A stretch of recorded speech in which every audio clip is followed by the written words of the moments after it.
मिराज की बात करने का तो अब वक्त आया है, इसलिए कि मिराज का सारा वाक़या तो मस्जिद अक्सा के गिर्द घूमता है। सुबहान अल्लज़ी असरा बिअब्दिही लैलन मिनल मस्जिदिल हराम इलल मस्जिदिल अक्सा।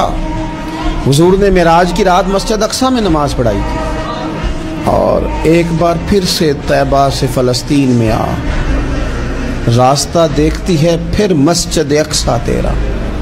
एक बार हुजूर गए थे मक्के से मस्जिद अक्सा और फिर हुजूर फरमाते हैं जब मैं वापस गया ना तो कुफार ने जो कि मस्जिद अक्सा देखी हुई थी तो मुझसे पूछना शुरू कर दिया कि मस्जिद अक्सा की खिड़कियां कितनी हैं, दरवाजे कितने हैं, पिलर कितने हैं। जब उन्होंने सवाल जवाब किए तो हुजूर फरमाते हैं कि रब करीम ने मस्जिद अक्सा को उठा के मेरे सामने रख दिया। मैं देखता जाता था, बताता जाता था, कह लूँ मैं कह लूँ, बात कर लूँ। एक दफ़ा हुजूर मक्के से मस्जिद अक्सा आए और एक दफ़ा मस्जिद अक्सा मेरे नबी की ज़ियारत के लिए मक्के गई, हुजूर की ज़ियारत के लिए मक्का शरीफ गई। और मेरे नबी तो सिर्फ किसी चीज़ की तरफ एक दफ़ा देख लें तो वह रहमत के फूल खिलते हैं। मस्जिद अक्सा की तरफ मुंह करके 17 महीने मेरे नबी ने नमाज पढ़ी है।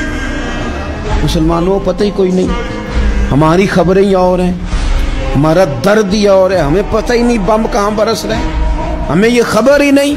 और मैं उस दौर में तकरीरें कर रहा हूँ जहाँ सोतों को जगाना नहीं पड़ता, जागतों को जगाना पड़ता है, सियाने लोगों को